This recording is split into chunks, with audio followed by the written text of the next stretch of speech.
আর আমরা দেখলাম যে হুগলির হরিপালে তৃণমূলের তত্ত্বাবধানে গোরস্থানে কবরস্থানে মেলার আয়োজন। নওশাদ সিদ্দিকী প্রতিবাদ করছেন, তাকে পুলিশ আটকাচ্ছে। কি বলবেন? দেখুন, এই ধর্মীয় স্থান এইগুলো নিয়ে যত বেশি কন্ট্রোভার্সি তৈরি হবে, তত মানুষের দৈনন্দিনকার সাধারণ জীবনের যে অধিকার, সেই অধিকারকে খর্ব করতে সুবিধা হবে। তাই রাষ্ট্র ব্যবস্থা সবসময় চেষ্টা করে যে এই ধরনের বিবাদ লেগে থাকুক। যে কোনো সেকুলার রাষ্ট্রের দায়িত্ব থাকা উচিত যে এই ধরনের বিবাদ যাতে না হয়। ফলে যখন কোনো মেলা হচ্ছে সেখানে এই সরকারকে পারমিশন দিতে হচ্ছে, অ্যাডমিনিস্ট্রেশনকে পারমিশন দিতে হচ্ছে। আপনারা জানেন যে আমরা এই ধরনের মামলা করলে বলেন এইখানে করবেন না, ওইখানে করুন।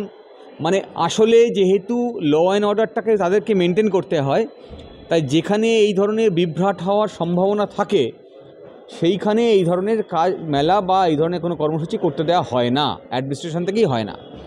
যখন অ্যাডমিনিস্ট্রেশন থেকে এই ধরনের কর্মসূচি করতে দেওয়া হয়, তখন বুঝে নিতে হবে যে এই ধরনের উস্কানির কাজে কোথাও অ্যাডমিনিস্ট্রেশনের ভূমিকা আছে। ফলে আমরা যারা সাধারণ নাগরিক, আমাদেরকে সহনশীল হতে হবে যাতে এই ধরনের কোনো বিভ্রাট এড়ানো যায়। কারণ ওরা চাইছে এই লড়াইটা বাড়ুক, ধর্মীয় বিবাদ বাড়ুক। আমাদের চাইতে হবে সংবিধানের অধিকারকে নিশ্চিত করা হোক। তৃণমূলে অনেক সংখ্যালঘু এমএলএ এমপি রয়েছে। মমতা ব্যানার্জি সবসময় নিজেকে জাহির করতে চাইছে তিনি সংখ্যালঘু দরদি। তো সেই জায়গায় নওশাদ সিদ্দিকী কেন ছুটে যেতে হবে? যে যদি গোরস্থানেই যদি কবরস্থানে যদি মেলা হয়, তাহলে মমতা ব্যানার্জি মন্ত্রী মিনিস্টার তারা যেতে পারত। শুনুন, ডিসপ্লে বোর্ডে দেখতে একরকম লাগে, হ্যাঁ, যখন জিনিসটি বাজারে কিনতে যাবেন তার আগে যখন অ্যাডভার্টাইজমেন্ট দেখবেন তখন একরকম দেখতে লাগে, যখন বাজারে কিনতে যাবেন মোড়কে থাকে তখন আরেক রকম লাগে, আর যখন ব্যবহার করবেন তখন আরেক রকম লাগে। তৃণমূলের এমএলএরা এমপিরা যারা আছেন তাদেরকে আপনি ডিসপ্লে বোর্ডে বা মার্কেটের মোড়কের মধ্যে দেখলে হবে না, ব্যবহার করে দেখতে হবে, ঠিক আছে? ফলে ব্যবহার করে আপনারা যেটা বুঝছেন আমরাও সেটাই বুঝছি। তৃণমূলের বিশেষ করে কয়েকজন এমএলএ, আমি নাম বলছি না, তারা বলেন বিজেপি নওশাদ সিদ্দিকী বিজেপির দালাল। নওশাদ সিদ্দিকী বিজেপির কাছে কোটি কোটি টাকা নিয়েছে। যখন সংখ্যালঘুদের কিছু হয় এবং দলিত আদিবাসীদের কোনো সমস্যা পড়ে, নওশাদ সিদ্দিকীকে আমরা ছুটে যেতে দেখি। সেই যারা বিজেপির দালাল নয় তারা যায়। নওশাদ সিদ্দিকী সম্পর্কে কি বলেছে তা নিয়ে আমার ব্যাখ্যা করার দায় নেই। নওশাদ সিদ্দিকী তার জন্য যথেষ্ট যে কিভাবে তাকে ব্যাখ্যা করতে হবে তিনি করবেন। কিন্তু একথা বলতে কোনো দ্বিধা নেই যে এই তৃণমূল এবং বিজেপি, দেখলেন আপনারা দুজনেই অ্যাডমিনিস্ট্রেশন আছে, কেউ কেন্দ্র সরকারে কেউ রাজ্য সরকারের। তাদের কাজই হচ্ছে এই ধরনের ধর্মীয় উস্কানি দেওয়া, যাতে মানুষের রুজিরুটিকে নিশ্চিত করতে না হয়, মানুষের কাজকে নিশ্চিত করতে না হয়। আমি বলবো যারা রাস্তায় বসে আছেন বেকার ছেলে, তাদের কাজকে নিশ্চিত করুন। যারা দুবেলা রেশন পাচ্ছে না তাদের রেশনের ব্যবস্থা করুন। এটা রেশন মন্ত্রীকে জেল থেকে বার করার থেকেও বেশি জরুরি। রেশন মন্ত্রীকে জেল থেকে বার করার জন্যে যেমন ইডি সহযোগিতা করছে, তেমন এরাও দলের নেতারাও চেষ্টা করছেন। কিন্তু যাদের রেশন চুরি গেল তাদের কাছে কিন্তু রেশন পৌঁছালো না।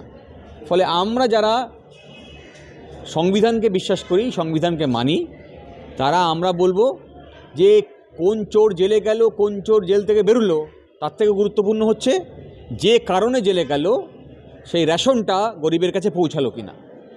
হ্যাঁ, আমি শেষ প্রশ্ন করবো। আমরা দেখতে পাচ্ছি সারা দেশ তথা পশ্চিমবাংলায় যদি মুসলিম সম্প্রদায়ের মানুষ কোনো ছোট্ট অপরাধে জড়িত থাকে, সেটাকে বড় করে দেখানো হয় এই তথাকথিত মিডিয়াতে, সবাই না। আর যদি মুসলিম সম্প্রদায়ের মানুষ অনেক ভালো কাজ করে সেগুলোকে দেখানো হয় না। মুসলিম সম্প্রদায়ের কেউ যদি ধরা পড়ে তাকে জঙ্গি বলা হয়, হিন্দু সম্প্রদায়ের কোথাও আরও আদার্স সম্প্রদায় তাদেরকে ধরলে সেগুলোকে লঘু করে তাদের আসামি বলা হয়। কোন দিকে যাচ্ছে আমাদের দেশটা? দেখুন, যাদের বিরুদ্ধে কোনো অভিযোগ আসে তারা অভিযুক্ত হয়। এখন কাউকে জঙ্গি বলে দেওয়া, তাহলে একটা বিচার প্রক্রিয়ার মধ্যে যে সিদ্ধান্ত আসার কথা সেই প্রক্রিয়া শুরু হওয়ার আগেই তাকে বিচার দিয়ে দেওয়া হয়। ফলে এই ধরনের শব্দবন্ধগুলো ব্যবহার করাই হয় উস্কানির উদ্দেশ্যে, যে কথা বলছিলাম। ফলে যারা এটা করছে তারা একটা নির্দিষ্ট উদ্দেশ্য নিয়ে করছে। আমাদের উচিত এটাকে সহনশীলভাবে নিশ্চিত করা, যাতে আমাদের অধিকারকে নিশ্চিত করতে পারি। আর মাথায় রাখতে হবে যে এই শব্দবন্ধগুলো যে উদ্দেশ্য নিয়ে ব্যবহার করছে, তাদের সেই উদ্দেশ্য যেন সফল না হয়। তাদের উদ্দেশ্য যদি সফল হয় তাহলে সংবিধানের উদ্দেশ্য বিফলে যাবে। সংবিধান সেকুলার রাষ্ট্রের কথা বলেছে, আর এরা চাইছে ওই সেকুলার শব্দকে উড়িয়ে দিতে। ফলে বুঝে নিতে অসুবিধে নেই যে ওরা কি চায়। একটা রাষ্ট্র ব্যবস্থার মধ্যে সেকুলার রাষ্ট্র প্রমাণ করতে গেলে বা কোনো জাতিকে সেকুলার প্রমাণ করতে গেলে যারা সংখ্যাগরিষ্ঠ তাদের এই দায় নিতে হয়। ফলে যারা সংখ্যায় লঘিষ্ঠ তারা যাতে কোনোভাবে অনুভব না করে যে এই দেশটি সেকুলার নয়, সে দায় হচ্ছে যারা সংখ্যাগরিষ্ঠ তাদের। ফলে এই যা কাজকর্ম চলছে রাষ্ট্রের ক্ষমতায় থেকে সংবিধানের শপথ নিয়ে, তা সরাসরি সংবিধানের যে হৃৎপিণ্ড তাকে আঘাত করা হচ্ছে। সেই জন্যে যারা এই সংবিধান বিরোধী কাজ করছে তাদের উচিত এই দেশ ছেড়ে দেওয়া এবং ধর্মের ভিত্তিতে যে দেশ তৈরি হয়েছে সেই পাকিস্তানে তাদের চলে যাওয়া। শেষ বলবো, একটু না বললে আপনার নয়। আমি দেখতে পাচ্ছি যে কেন্দ্র যে সরকার চলছে তারা সবসময় মুসলিম সম্প্রদায়ের, সংখ্যালঘু মুসলিম সম্প্রদায়ের বিভিন্নভাবে হেনস্থা করছে। আমরা চতুর্থ পিলার বলি সংবাদ মাধ্যম, সেই সংবাদ মাধ্যম যদি মুসলিম সম্প্রদায়ের সংখ্যালঘু যে তাদের যদি মানে এরকমই করে, তাদের বিচারিতা করে, তাহলে সাধারণ সংখ্যালঘু মুসলিম যাবে।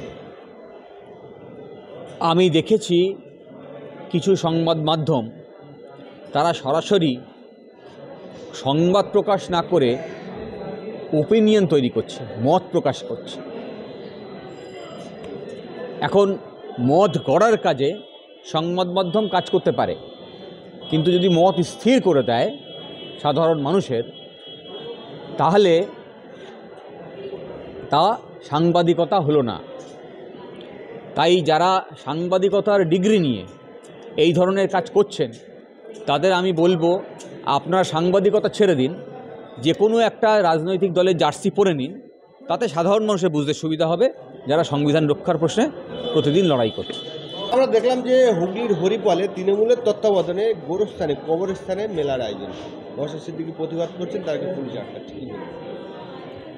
দেখুন, এই ধর্মীয় স্থান এইগুলো নিয়ে যত বেশি কন্ট্রোভার্সি তৈরি হবে, তত মানুষের দৈনন্দিনকার সাধারণ জীবনের যে অধিকার, সেই অধিকারকে খর্ব করতে সুবিধা হবে। তাই রাষ্ট্র ব্যবস্থা সবসময় চেষ্টা করে যে এই ধরনের বিবাদ লেগে থাকুক।